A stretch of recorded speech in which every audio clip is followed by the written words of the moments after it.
All right, good morning. I'd like to call the February 2022 WKU staff Senate meeting to order. First item on our agenda is a roll call.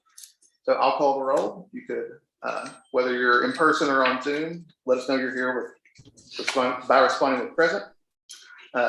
Chair Basham, present. Regent Brinkley. Present. Senator Campbell. Present. Senator Cato. Present. Senator Cole. Present. Senator Crow. Present. And Senator England. Present. Senator Gilbert. Present. Senator Gregory. Present. Senator Hagan Booth. Senator Johnson. Present. Senator Link. Present. Senator Loftus. Present. Senator Pritchard. Present. Senator Purdy. Present. Senator Sequins. Present. Senator Smith. Present. Senator Vincent. Present. Senator Waller. Present. And Senator Wilson. Present. Awesome. We have a full house today. Appreciate everybody joining us. We'll get moving along with our agenda. The next item is the approval of that agenda. So that agenda was distributed digitally before our meeting. If there are any questions or edits that need to be made. If not, I'd ask that we approve the agenda via unanimous consent. Okay. Agenda's approved. The next item is the approval of our monthly minutes from January. Those were also distributed digitally. If there are any edits or questions about the minutes. If not, I'll ask that we also approve those by unanimous consent. Hearing no objection, minutes are approved. And we're on to my favorite part of our meeting, the Christopher Ware Staff Star Awards. Senator Wilson. Start off with Emily.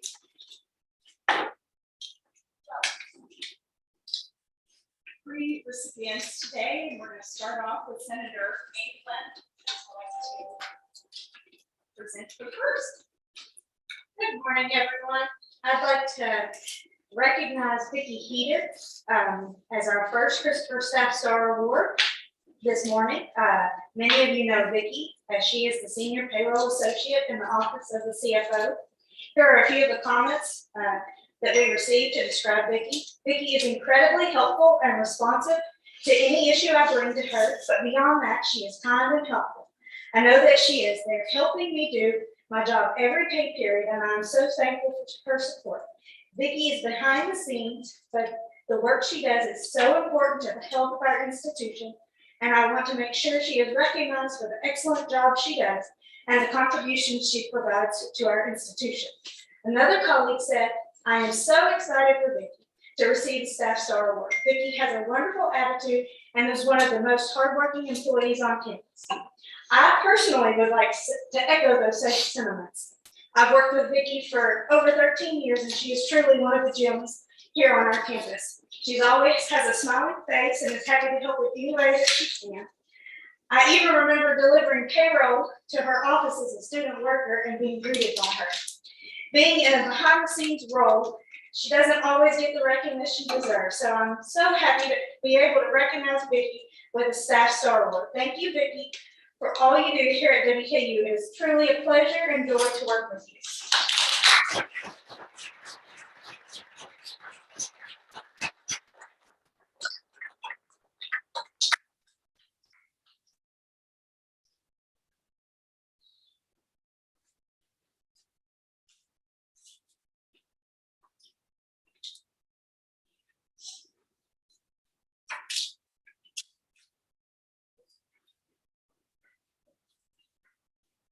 Let's look at you. Sorry. Thank you. Thank you.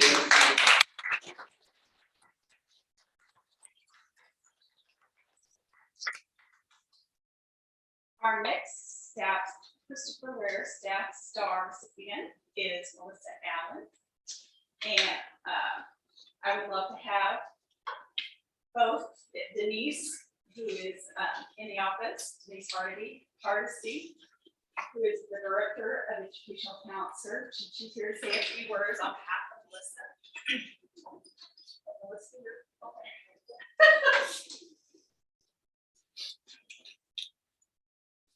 Good morning. I'm excited to stand before you today to honor Melissa Allen.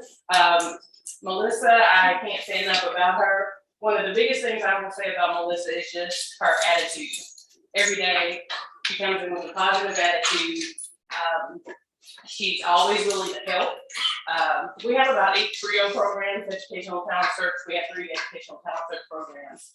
And so even though she's our team member on educational talent search 3, she never hesitates to jump in and assist other TRIO programs when they are needed. We've had a lot of hardships in TRIO, a lot of illness, death of family members and team members in our office. So it's been really challenging. And so Melissa has jumped into a lot of those roles to take those things on. And we just appreciate her so much. She's the heartbeat of our team. And Melissa's one of those, she doesn't, a lot of people will do things when you ask them to do something to help out. Melissa doesn't wait for that. She just jumps in. If she sees something that needs to be done, she'll just jump in.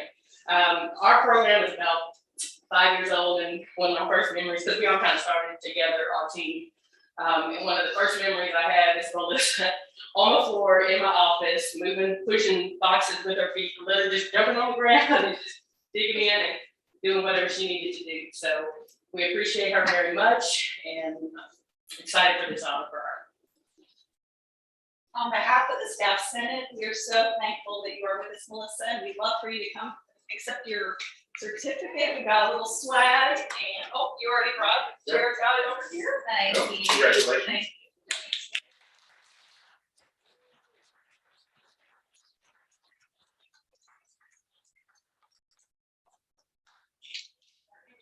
Thank you.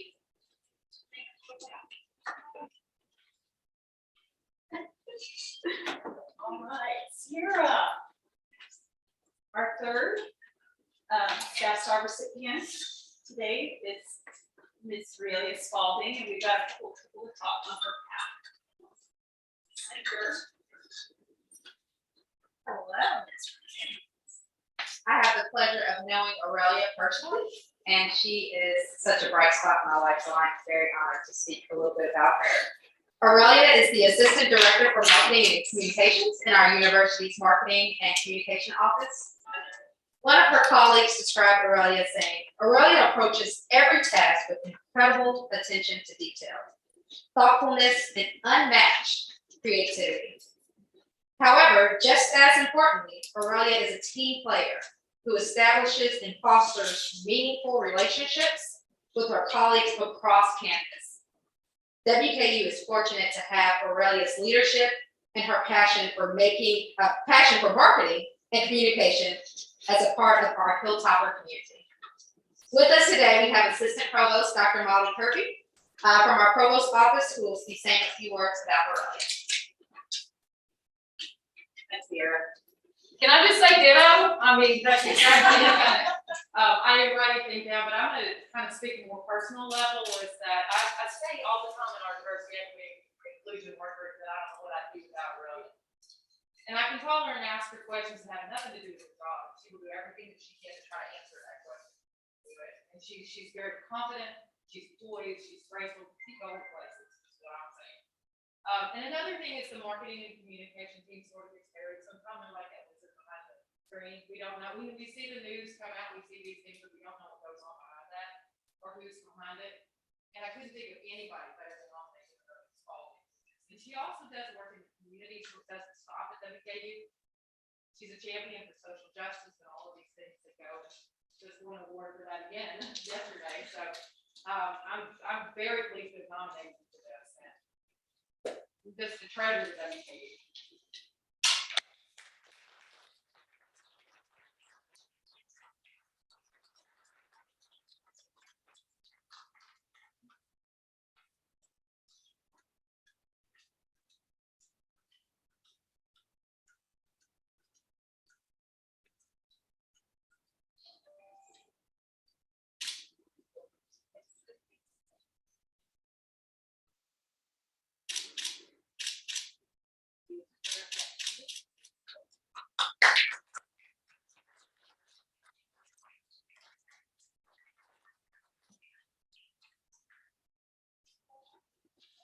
All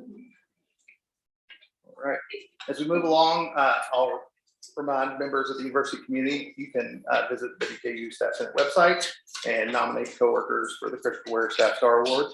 There's a red button right at the top. We'll move on to officer committee and staff regent reports. Regent Brickley, You want me to come up there, right? please.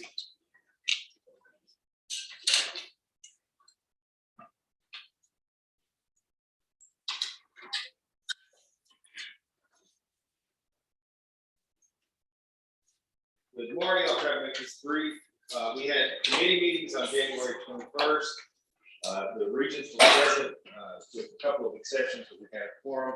President, even though we had COVID, and we had 3 committees to present action items. Committee 1 was academic affairs. There were 3 items, which was the approval of cybersecurity data analytics Master of Science, approval of sabbatical recommendations for several faculty, and approval of university distinguished professor.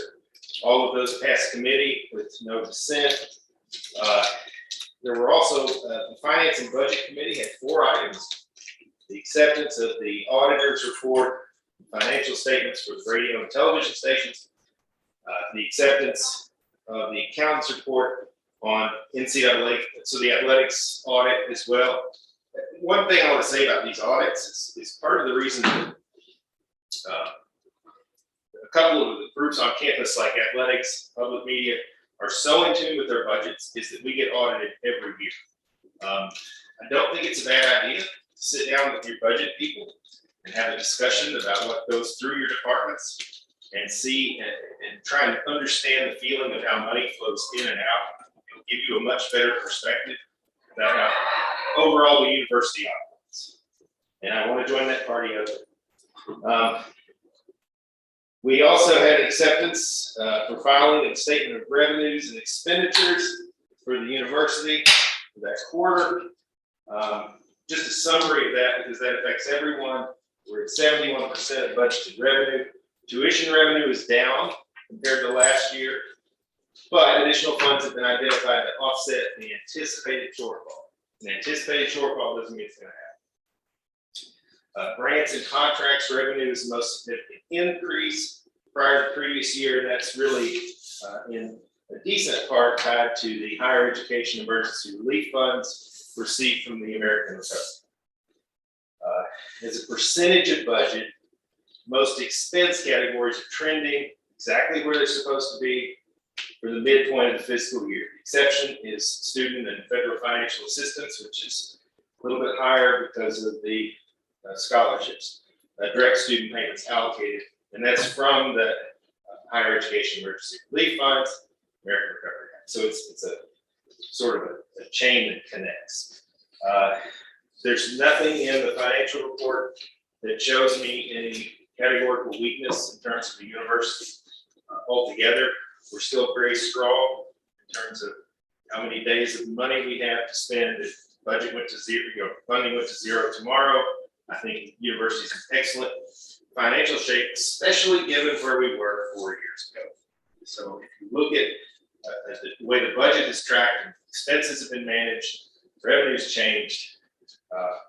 There's still work, a lot of work that needs to be done, but I'm happy with that. So is the board, and they approved that as well. So on academic affairs and finance and budget, everything was approved. There was one executive committee action item, and that's where so occasionally there's weird things that we have to approve, like in this case, there was a 100-foot easement on a piece of university property adjacent to property that the University Foundation had sold to Chick-fil-A. So there's going to be a new Chick-fil-A down by the old mall. We have heard, I can say that it's public record for the minutes, and we had to approve a drainage easement for that. So if that intersection weren't crowded enough, there's going to be another.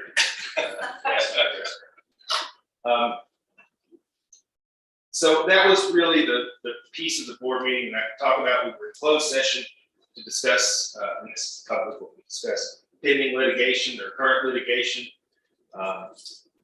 that was pretty routine for that type of discussion. I will say something about, and this isn't related to the Regents meeting, but your departments now should have received requests for the ramp budgeting process. So whoever is in charge of your budget for your individual areas has been given a request to show organizational structure, mission of the area, present the budget of the area, make budget requests for the area. So to tell this group what they're requesting, show them how to change the budget if there's a change, and show how the changes allow you to meet mission and the goals of the strategic plan of the institution. So when you do that, you're also supposed to include your prior year's allocation. So that's going on in every budget area of the campus. It's something that if you don't know anything about, they want to poke your head in and say, is there anything we need to contribute? Or maybe just get some information. People obviously are very busy on that process, but that's something that came across my desk on the 26th of January. There's about a 2.5 week turnaround to get that file for the OAC. So that's in process too. This was that final transition to ramp. And I think that's a pretty significant step. That's about all I have. I did meet with the president. Jordan's meeting was canceled because of COVID, but I was able to get one in via Zoom at a later time. And we discussed some of the concerns that were here last week. I shared that with faculty regent, and we also had a meeting with Susan prior to the board meeting where that was discussed as well. So I'll be happy to take any questions if anybody has. And always you can email me at wkustaffregent@gmail.com, and I'll call that.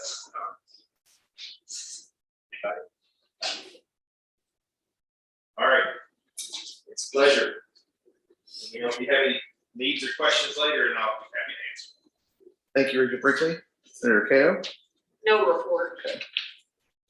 And Senator England.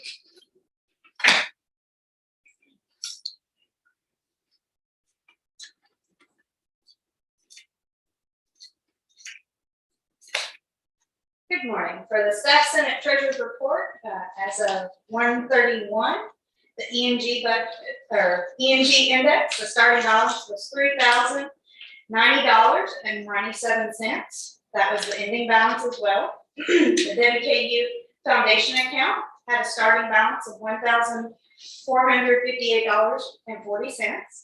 Additions of $30.85, disbursements of $25.38, which was candy for the Staff Star Award recipients.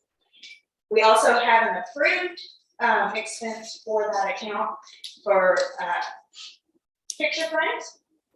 The ending balance for the donation account was $1,463.87.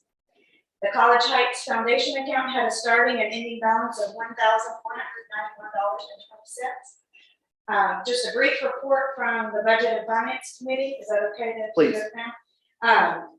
The CAC, which is the Capital Allocations Committee, and the BEC, which is the Budget Executive Committee, they will meet on February the 10th, both of them, to go over things for FY23. The Operation Allocation Committee that Regent Brinkley referenced, they met last week and have scheduled weekly Friday afternoon meetings until the first week in March to go over all requests that are put in for this coming year. So, thank you. Senator Gilbert. No report at this time. Thank you. Senator Hagan Booth, I don't believe could be with us today.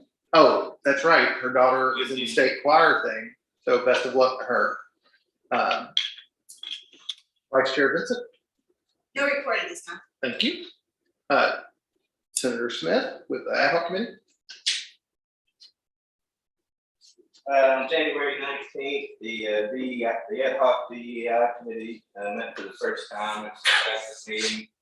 We discussed some of our initial ideals and groundwork, mainly with an emphasis that both current info and resources that are out there, working with HR to do that, to provide more exposure to staff on those resources. We also discussed once the staff satisfaction survey is completed, using that to try to identify some areas of need for DEI initiatives. We have monthly meetings planned through May with a plan to provide recommendations to the staff senate in June. Awesome. Thank you. And me.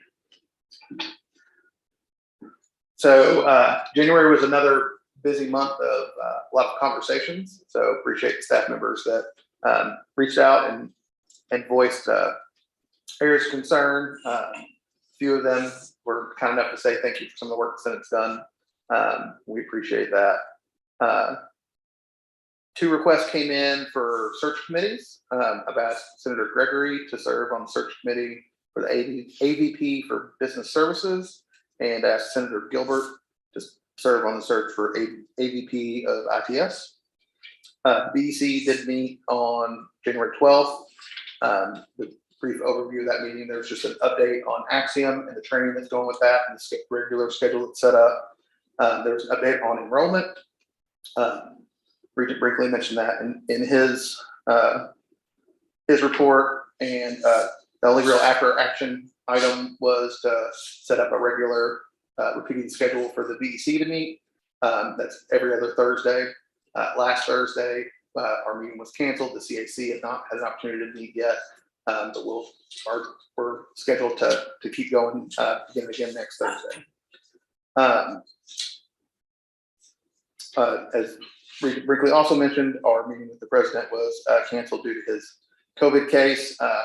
We had worked with Regent Brinkley to move our agenda items to his meeting, and so we were able to get those items addressed and answers to those questions. That concludes my report. We'll move on to the next item on our agenda, which is old business. So if anyone has old business for the Senate, bring that forward now. Okay, hearing none, we'll move on to new business. If anyone has new business for the Senate. The workforce committee, I think this is under new business and not a report. Okay. We discussed, because I know we've gotten lots of emails about, anonymous emails about time off, about additional days. So we did discuss, would like to make a motion to propose some ideas to the Senate as a whole. Okay. So we can just talk about it. I don't know, what are we supposed to do?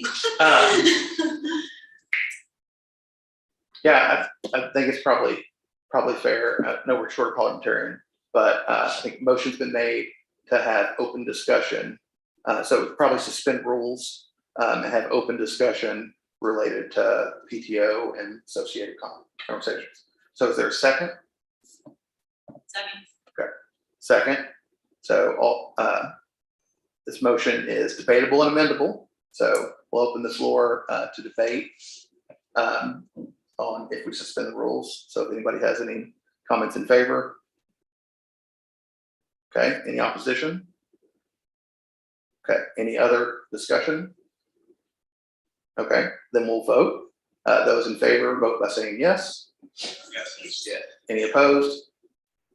Okay, motion carries. We'll suspend the rules for conversation related to, so we just, you don't have to, we'll have just open conversations basically. I think it would help if we either people come here or to the podium to help our members on Zoom and our audience.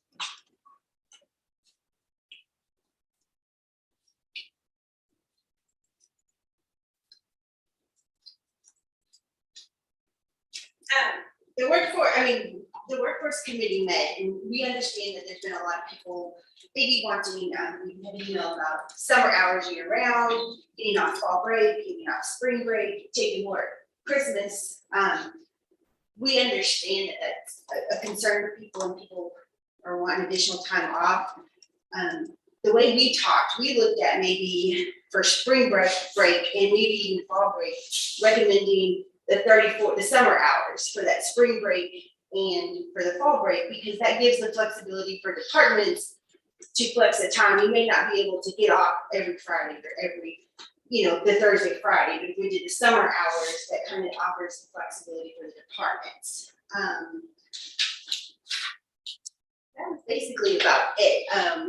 we didn't talk about requesting the whole week's break off, or we did not talk about requesting off, the 2 weeks. We want the flexibility for the departments, but we would like to see some additional, maybe some paid time off for employees during those times, especially when the university, faculty for fall break is off, and sometimes they think the university is closed, and a lot of people take vacation time. So if we had some flex days maybe that week, and we had even talked about maybe flex days in the month of October, because a lot of times the spring or the fall break for the city schools and county schools falls the week before. So if you had 2 days maybe to flex during those 2 weeks, these are just some ideas. We're just trying to come up with something that works for the university as a whole. We understand people's concerns, and we know that, a lot of people are having additional workloads, and so maybe providing a couple extra days throughout the year, which is something we can do to show that we're supportive. Any questions?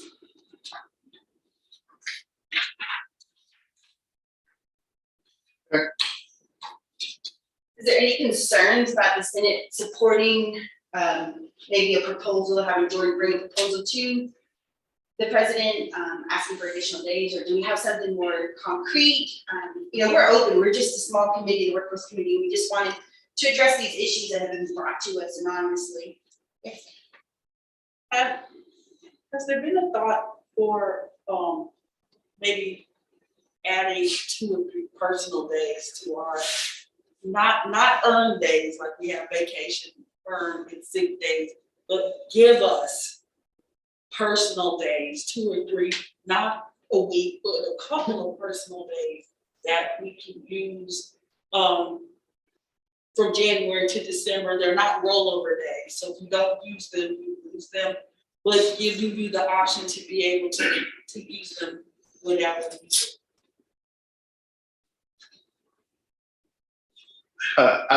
To answer that, I'm not aware of any conversations about it.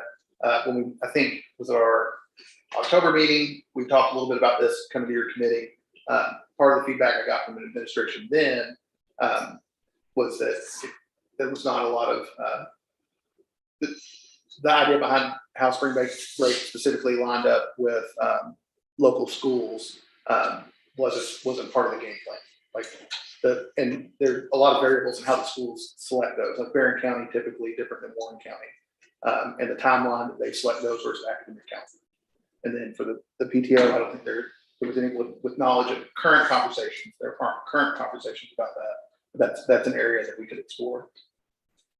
And then Richard briefly, you on the floor? Yeah, I'm trying to wrap my head around this because I really, if it's something the Senate's gonna get behind, I wanna make sure that I can support it, because right now I don't know that I can. The reason I'm having a struggle is maybe it's our department, the way I think about people, but is there a problem where people cannot use vacation days as personal days? That's question number one. Question number two is, are there departments on campus that aren't recognizing the ability to flex time? So would another solution be that flex time is something that we all agree with? I think we all do. Could that be a policy or carefully written into policy? I don't know that. I'm trying to find in my brain a middle ground that I can support, because I keep coming back to, if you've worked here 1 year, outside of the regular calendar, that's 6.5 weeks of total time off that you get. 6.5 weeks. You've earned vacation time. You've earned the 10 days at Christmas. Of all the holidays and everything together, that totals 6.5 weeks for a first-year employee. Is that including the summer flex time too, No, that No, doesn't that's include. just including. That's just regular earned days. so vacation, sick? No, it doesn't include sick either. This is just Vacation and holiday. vacation and holidays, total 6.5 weeks. Now, I say that because that's what I hear. Whenever I have this question, that's what I hear back. Oh, and it's true. So the question would be, is it the flex issue that's the problem, or is it the time off? Because I can look at vacation time I can pull it up, look at vacation time of everybody in our area. Again, small area, small budget, I want to stress that. And there's not a single person that doesn't have vacation time. Like it's not one person is at zero. And some people, a fair number of people roll it over. So I wonder would be more appropriate is do people feel like they can't take it? And should they be, certain weeks of the year be allowed to say, hey, I'm gonna take some time this week. Let's flex it out. I think for different areas, it varies. I think there are some areas that do not have that flexibility, because I know we used to get complaints about summer hours. Because in our area, if someone needs an hour lunch, I'm willing, like, yeah, sure, take an hour lunch, use vacation, whatever. But there are some areas that the university says these are the schedules. There's not that flexibility. But then I also feel, I know we get 12 days of vacation, but if a student, if an employee starts, I know when I first started, I was burning through my vacation days because I took a week off for my daughter, so I didn't have to pay daycare for spring break, or I didn't have to pay daycare for fall break. And then I had snow days, and that's when, I live out in the county, that's my choice. But I had to call in and I had to use my vacation time. So I had no pay, and it was either I got paid none or I had to use my vacation time. And so I think, but now I've been here so long, I do feel guilty for taking vacation because of the lack of, I don't have enough coverage in my office in this particular area.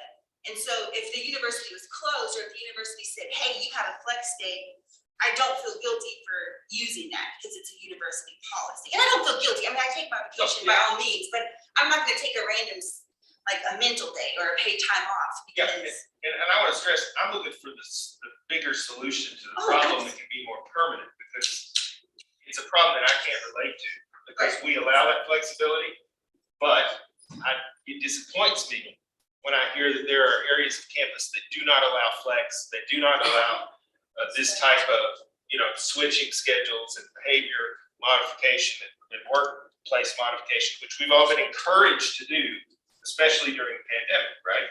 So, I'm open to any suggestions to support. I think getting additional vacation days that are paid on top of what we already get, there's a valid argument against, but getting flexible time or guaranteed flex time, I think there's an argument for.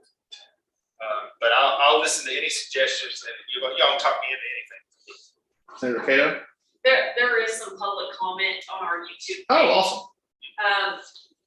Sabrina Pate said, there are a lot of jobs that cannot flex because if we are open, they cannot do their job, not at their desk.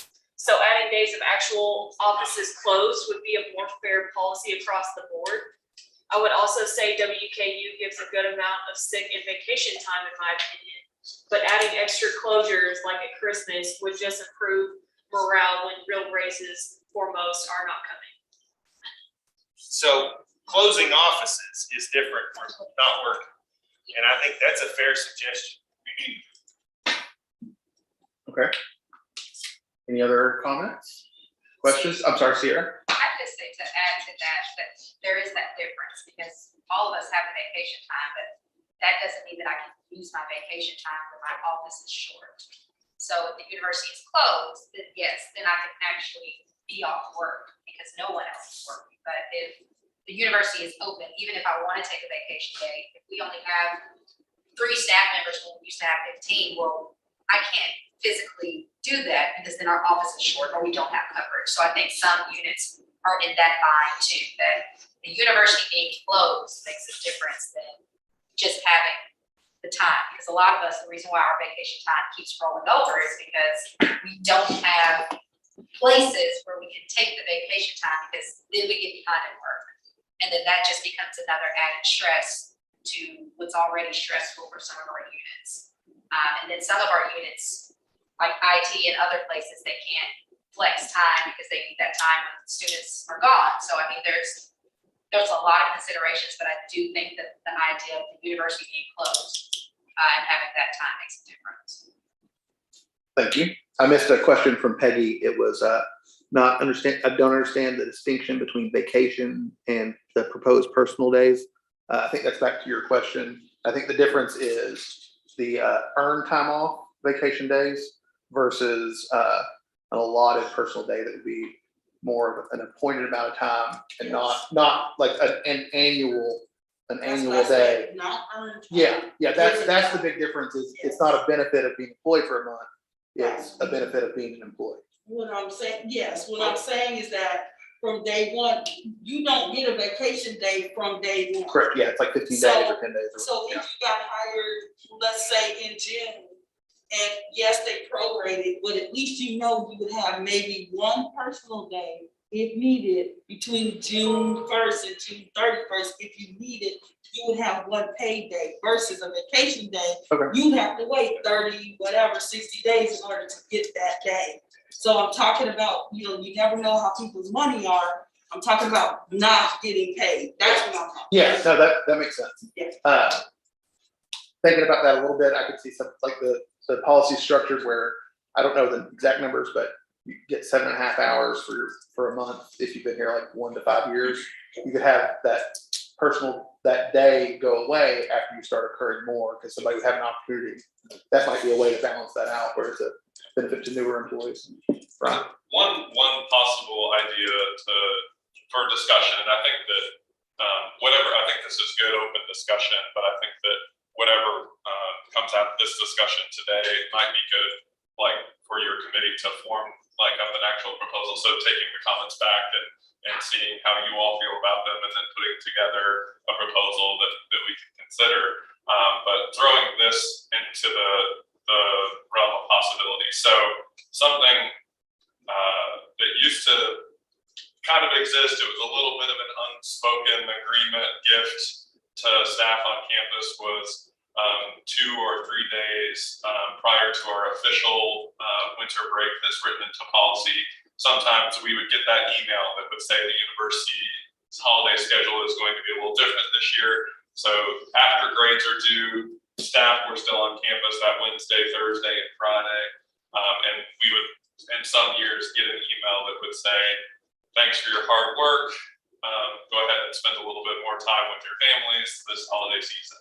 And university, those weren't official days. That was never officially written into policy. And I think that is something that staff appreciated. That may be a little bit easier than fall break and spring break because there are more staff members that still have to be on campus that, I'm thinking of our colleagues that might work in housing and residence life or work in those areas directly related to students where there will still be students on campus, even though courses aren't being held during those times. There are students that still remain in residence halls and things like that during some of those breaks. But that could be something that we could look to that I think everyone did appreciate it and sometimes missed a little bit in the years where the schedule has not worked out or we've not gotten those days. So that could be an easier target that students are gone. And it's right before a break anyway, so it's kind of moving that up a little bit. So just something to put into consideration. Now, obviously, those are locked in calendar days too. If we were to propose something like that, it's not flexible days throughout the year for staff, but just an idea. Is this something that the benefits committee has discussed, the university benefits committee, not the Senate? Okay. All right. Real quick, I would get behind what Brian said as well. I mean, the idea that if you want to target specific times of the year when students aren't on campus, and I think that's where we started, right? And fall break, spring break, I think that's an easier sell. And I hate to say sell because it bothers me when I hear that people can't use vacation time. It just bothers me to no end because that's why we get vacation. We had long discussions in our area about really trying to make sure we prioritize time. This really started during COVID, and I think it's something that really needs to be pushed and pushed and pushed. Is we have vacation time, we should be able to use it without guilt, without retribution, and without having to come back to a desk full of stuff that we can't manage. So I think that's one discussion. The other discussion is a good, reasonable arrangement to have time when it's a little more lax. And if we define those times, I would get behind supporting that. And what was our solution for that in the short term? It was to close for a day. Yeah, That, I mean, That was an easy solution. That was the only way to solve it in 2 weeks. I was just gonna echo what Regent Brindley said. Personally, I think the bigger issue and the thing that we need to focus on correcting first is allowing staff to take their actual vacation days. I think that's the egregious issue that needs to be fixed first. I'm not saying that I'm not behind us potentially asking for an additional day or two to be added to the university holiday schedule. But I really believe that the issue lies with being able to flex time and being able to utilize the vacation days that we have earned. We've earned those days, we should be able to take them. So I think that's the bigger point that we need to address with administration and get a clear ruling on how we go about that in the areas that are struggling to be able to do that. Because I hear you, and I think that there are areas that are having that issue, and that needs to be addressed. Okay, before we go back to you, I I was just gonna say, I think that's gonna be, the staff survey will be coming out soon. And I think it's important as staff members to echo this in that, please fill out that form, because a lot of times when we get those surveys back, everyone is saying they're happy, there's not the complaints, it's completely anonymous, there's gonna be no retributions for filling that form out. We need to know as a staff senate, if we bring this survey to the president and everyone is saying 4s and 5s and everyone doesn't have concerns, but yet we're hearing them anonymously, we're hearing them the rumble, people are coming up and talking to us. If we don't voice our concerns, we can't make changes. So when this survey comes out, don't make it just a fest for your complaining, but bring genuine concerns, let people know that you do feel bad taking vacation, or you don't have the areas, or your area is gone from 10 to 2, and or there's not the flexibility in your work area. There's not going to be any repercussions for filling out that form and voicing your opinion. But if we don't know that there's an issue around campus, then how are we going to make changes? Right. I just have a quick clarification to amend my statement about winter, that additional consideration, acknowledge this needs to be considered, that this year winter term did begin immediately following that week immediately following the fall term ending. And so that is an additional consideration. I mentioned in my comments that students were not on campus at that time, so that was an easier period, but there are some students that may be taking those winter term courses that begin then. So that may be a larger conversation about how we are scheduling those terms and days, because that is an element that is newer. We didn't used to have winter term starting immediately after the fall term ended. So I just wanted to acknowledge that's a larger conversation. Regent Brinkley? Yeah, I don't want to beat this into the ground, but I agree with you on the survey. The survey is very important, and I'll tell you why the survey is important. The staff senate survey is one that the board actually reads. The comments are respectful, they're understood, they're interpreted, and they're taken from a place of presumed honesty. It's not just complaining, it's not just finger pointing. The staff usually, when they go to voice a concern, are more careful in the way they consider it, and it's read as a more legitimate complaint or issue, right? The second piece is, I think that I'm 53 and my thoughts are leaving me quickly. Let's see. I'll come back. Okay.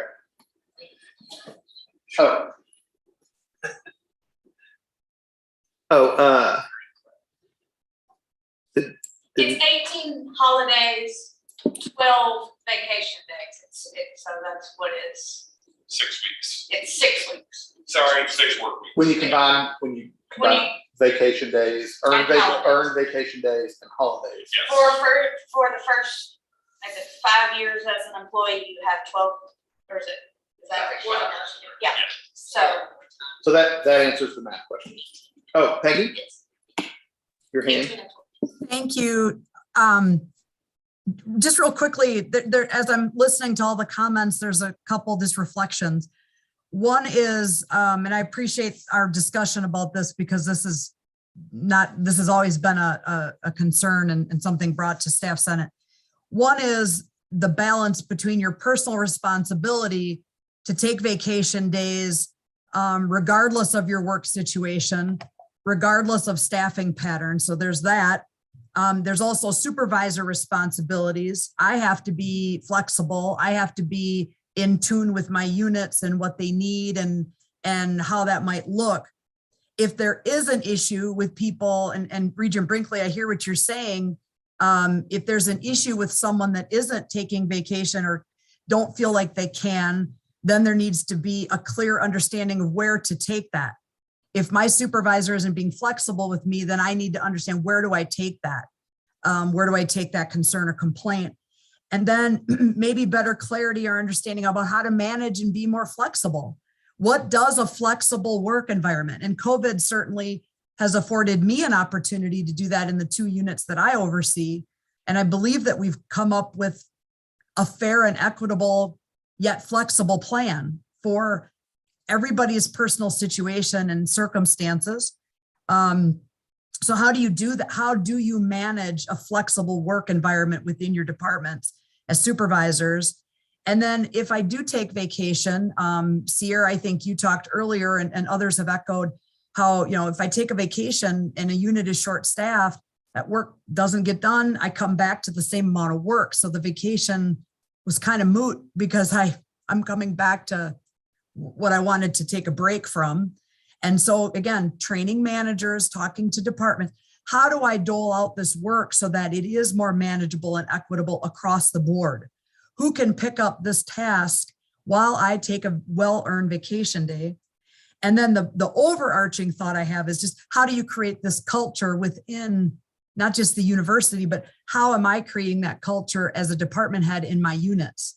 How do I do that? I'm not sure who's responsible for that, but those are some just thoughts I have overall, in addition to, fall break and spring break considerations. I think that discussion is very well earned across campus. And there's a distinction between faculty and staff. Let's be clear. There is. And that's because we work at a university. And so what are some nuances to that fall break, spring break for staff that we can consider? So Brian, I like your proposal of maybe Tanya and her group take all this together and other feedback you're getting, and then put together a proposal or a draft of that. Thank you. Thank you. Okay, I remembered it.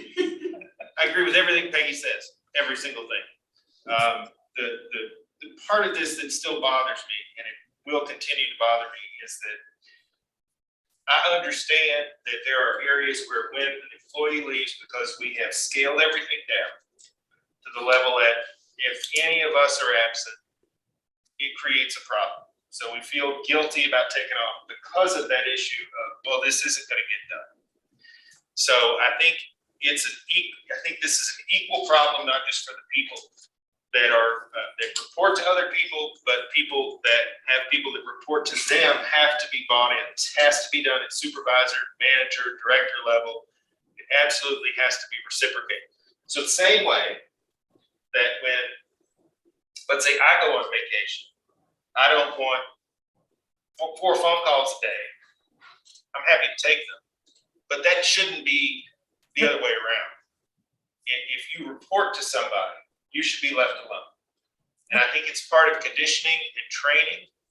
And I think it has to be accepted. And that's something I think we can affect change on is if we're not gonna pay people a full market rate or pay more or give additional days or do additional things, then we have to be able without guilt to take vacation without penalty. And part of retribution is too, if you've been gone for a week, and there's 2 times the work to do because it didn't get done. And that's, I agree 100% with what Peggy's saying, is that secondary level of training for people that, if Brian's out for a week, who's filling in?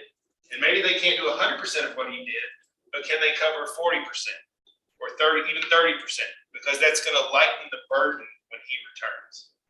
So I think it could be. I wanna jump in there. I mean, there's some of us that are very specialized in our units that there's nobody that can do what we do. But that's when it just doesn't get done. Right, and it Okay. doesn't get done. And so, I don't feel guilty taking vacation. There's nobody in my area that does what I do. I'm the finance person. They don't have authorization, they don't have access, I don't want them to. And that's the way it works. There's reasons for that. We are one of those people that has a special audit that's outside of everybody else. But I prepare myself to go on vacation. I do the extra work ahead of time that I need to. I prepare those that can help me do a few things, do those things. I've enabled them to do those things. I've trained them to do the things that they can help me with. So when I'm on vacation, very rarely, besides approving something, do I get contacted. When I come back, yes, I have extra work, but I don't see how that is not a norm in most of maybe it's just me, but I don't see how that, in any business that functions, I don't see how that's not the case for most things. Now, I understand, like in a manufacturing plant, that's not going to be the case. The work's going to happen whether the operator is there or not. But we are all specialized in our work. And so most likely, because of that, there's very little that we can push off to one person or another. There's probably not two people that do the same thing as you in your unit. So I don't know how we can do that. Well, there's a part where you just say it's just not gonna get done, Right. and you're gonna have to deal with it. And there has to be acceptance for that. Yeah, I think we're a large enough organization. There are places where people are specialized and there are places where there are three people who do the same job. And maybe there is. The people that are in the scenario where there are three people who do the same job, they don't need to come back to what Peggy described as there's just a pile of work left for them. And the supervisor didn't have the initiative to say, okay, this person's gone for a week. Instead of letting us sit here, we need to divvy it up. Like, that's just part of it. Now, that doesn't need to be that position's vacant, let's divvy up all their work. You guys just do an extra half now, right? That doesn't need to be the solution, but short term, that's a little reasonable. Well, I think Peggy, touched on it with the training and that, and I know that the workforce committee was meeting with HR prior to their generalist leaving, and it's my understanding that they are hiring for that position. So I really hope that the workforce committee will be able in the next couple months, once that position, now that the position is filled, to work with supervisory training and departmental training so that there can be understanding that. And there's probably lots of areas that do function great, and there's lots of areas that are positive, but as the Senate, we are hearing the negatives, we are hearing these areas, and we want to be there for them, but we also want to hear, and that's why I think that when the survey comes out, it's gonna be really important for people to voice their opinion. And I do look forward to, the change in leadership in HR, and I really think HR is gonna play a big factor in supervisory training and departmentals, so that people know where to go and to get the help and the resources they need. One more comment. Yeah. In regards to the survey and the anonymous emails, right now, the survey represents as a majority whole a positive outlook, and that's what staff have. So yes, we do get these anonymous emails, but those are few and far between if we look at the comprehensive survey. So it's very important for everyone that's filling out this survey to put your honest answers on it and to actually fill it out so that we can get a holistic overview of how everyone feels. Because right now, if I'm looking at it, and this is just, I'm not trying to make light of this, but the way I look at it, the survey says, okay, everybody's happy, and then we have a few people that are grumbling. Well, then I'm gonna dismiss the few people that are grumbling because maybe they're just the few people that are grumbling.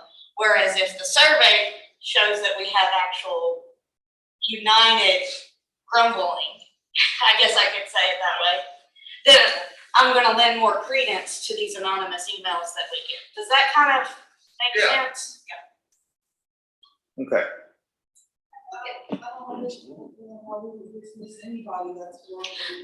I'm saying as a majority, that the majority of campus is happy. So I'm not saying that we dismiss them, I'm just saying that they're not, that if the majority is happy with how they're being treated in their departments, then these are specific areas that need to be addressed. And it's more of a specific location that's not functioning, whereas the whole, as university as a whole is functioning like people want it to. So like we have, I'm just gonna say 50 departments and maybe 45 are functioning really well. And maybe the grumbling is coming from 5 departments, and those need to be addressed individually, not as a whole. Does that make sense? Is that a better But explanation? how do they address someone who just sat here and said that she doesn't feel that she can get vacation because of staffing issues? How do, I mean, if that's been spoken, I would think that that must be an issue when it needs to be addressed. And I think I think Peggy touched on that there needs to be a very clear path for someone who is in, and I don't know that path is clear right now on when someone wants to take vacation and their supervisor is giving them a difficult time about taking vacation. I think that's what David was talking about. I think that's what she was agreeing with earlier in the meeting, and what Peggy was saying is there has to be a very clear path, and if that is not clear currently, we need to determine what that path is, where someone can have a conversation to further that in an effort to use the vacation time they've earned as part of their compensation package. I want to stress that. Oh, sorry. Go ahead. I was just gonna kind of say to all of that, I think though too, when we talked about that so many people are experts in their field and nuanced issues. Like, I mean, I think about the 5 to 8 of us who do degree auditing that for each college that goes to like the University Registrar's Office. I was the degree auditor for Power College, for all of Power College. If I left, I was coming back to 500 forms that had to be signed so that students could graduate. No one else could do that than me. If I didn't do it, then that meant my 500 forms times maybe the College of Ed's 500 forms went to 2 people in degree certification that certifies all the degrees. And that's that volume, that nuance, or like things like that, that our students don't graduate, these things don't get done. So so for some of those units, it may be not that the supervisor or whoever doesn't want them to take off, but the reality of it is that work, the nature of that work requires that work to be done, and there's not extra people to help in those areas. And I know that's something that you might only have 5 or 6 people grumble about on a survey, but those 5 or 6 people, that stands in the way of us having hundreds of students graduating. It's a very important but small task, and I don't know a workaround for that. I mean, I'm honestly glad that I'm not in that position anymore, but that was one of those areas that even for our office associates, I'm looking at Rachel and Renee, those type of things, that nature of that work, you really can't, there are certain times that you cannot take off, you cannot get sick, and things will not get, and if things don't get done, There's 6 weeks out of the year, but they're dead weeks. You don't leave during those weeks because you have to be there. Ultimately, I think it's a problem. I don't think people can take vacation time when they want to. I think that's a big enough issue that it's worth discussing. I agree. There are times, and all of us in our own areas know, we just don't ask off. There's an expectation of being there. Finding that balance is a communication problem between supervisors and director level people and the staff. And I think that's the issue that has to be addressed is, if we can't put it in policy, can we guarantee people that when we're not in one of those zones, that they can take vacation without any retribution or guilt? Because I spent 20 years here, and every time I took a vacation, I felt guilty about it. And I just got tired. The pandemic started, and I was like, screw it, I'm taking vacation when I earned vacation. And that's the deal. I did. I mean, I was just done. I mean, it was killing me. So I think there's a combination of things. Okay. Anybody? Oh, Rachel. There's a couple more public Oh, comments. thank you. They're echoing a lot of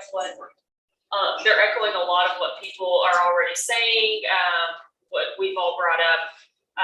They feel like they can't take time off because there's no coverage. They have a ton of vacation time, but it's hard to find times when it's working. Sabrina Payne says, there are so many people at WKU that have 2 and 3 positions now because of the RIF and VSIP. So it's almost impossible to do enough work before and after to prepare. She said, I will go out on a limb and say of the people left at WKU, the majority seem to be happy with their departments and are committed. They are unhappy with the administrative decisions as a whole. Brett Middleton said, I would agree with that. I also would just point out that they may seem happy, but are not and cannot voice concerns out of fear, it reflecting bad on them. This is a real fear employees have now. Just as a different perspective, not sure if it's true, but it's a real possibility for some employees, especially newer and younger employees.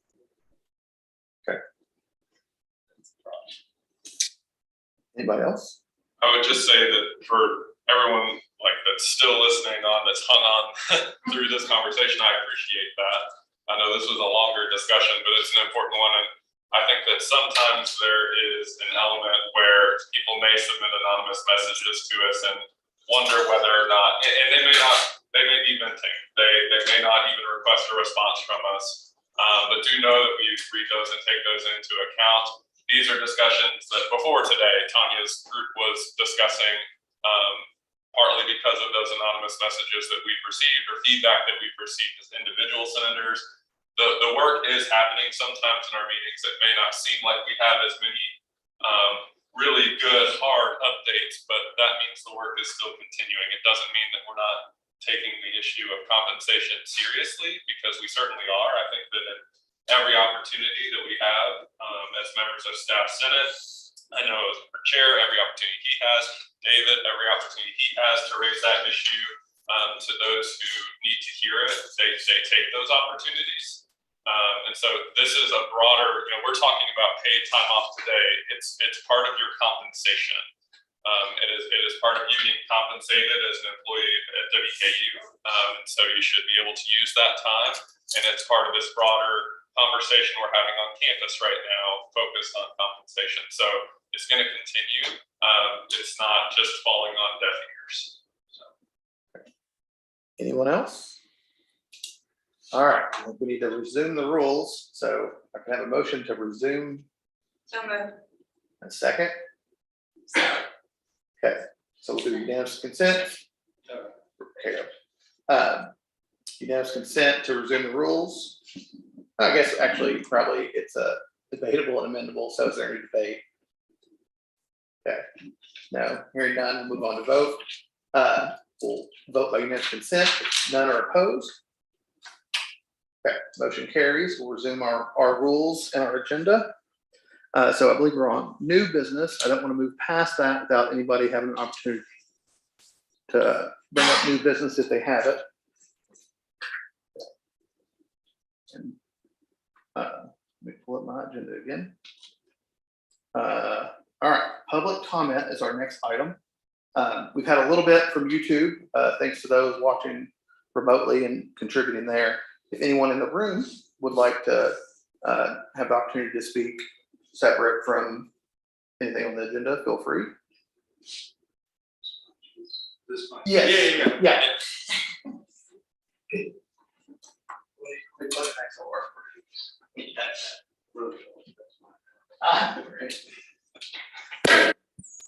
If he did it, it wouldn't make the noise.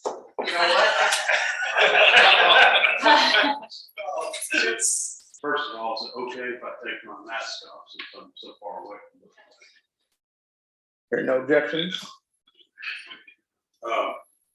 First, I want to let everybody know in particular, I would be very remiss if I didn't take this opportunity to thank Jordan and to thank Dave Brinkley for allowing us this opportunity. The staff senate has been a conduit and avenue for us to express some concerns that we've had. And in particular, I would like to, we had an unexpected meeting yesterday with Susan Howarth and with Andrea Sherrill. And so I certainly want to thank them for their time And of course, it's been an ongoing discussion about our concerns as staff members. And we've brought a lot to the table that we're concerned about. I expressed yesterday our desire to handle this in a manner with integrity. And I intend to continue that course. I want to stay on that course. Certainly not here to beat a dead horse, so to speak. My primary objective today was to thank those individuals for giving us this opportunity and for meeting with us yesterday. I'd like to definitely recognize the staff members that I work with, how we've had plenty of meetings among ourselves, trying to find what's going to be the best fit for us. And so primarily just got to thank everybody. I do want to say one thing, that this comes off of a scripture. Most of y'all who know me know where I stand, I hope, from the way that I live. In the scripture in Proverbs, it says the way of a fool is right in his own eyes, but he that hearkeneth unto counsel is wise. That word hearken literally means to hear intelligently. And so we want to gain as much information as we can. We understand that the navigation for this compensation program that Andrea Cheryl's been working on and that Susan Howard is involved in is obviously a lot of information to digest, to navigate. And if I seemed short yesterday and wanting an answer immediately, I apologize for that. It's obvious that an answer is coming, and it's obvious that we need to be patient. We need to be patient. And they did mention March, possibly April, and so if it takes through April, then we're willing to wait until April to allow the information to be digested. I just want to encourage the men that I work with that we've all been working together. This hasn't been an individual effort, but it's certainly, I want to hear intelligently, and I do want to listen to counsel and do this the right way. I can't express that enough, how important that is. And but that's all I wanted to say, and I do greatly appreciate. I feel like the staff senate allowed us an avenue to be heard, and it doesn't matter how right somebody may be about something. If they handle it the wrong way, it's still wrong. And so that's been our desire, is to handle this the right way from the beginning, and we're going to stand by that. It's going to require some more patience and some more waiting, because we do understand the magnitude and the stakeholders involved in what's taking place. And of course, COVID and this whole pandemic and this whole mess didn't help matters any, but we want to have resolve and hold on to doing this the right way. So I just want to tell everybody, thank you very much. Thank you. Anyone else? If not, then I've learned I don't actually have to do a motion to adjourn. I can just call for the meeting to be adjourned. So I do want to ask if anybody have anything to bring up that they feel like they didn't have the right time to bring it up in the meeting. Just one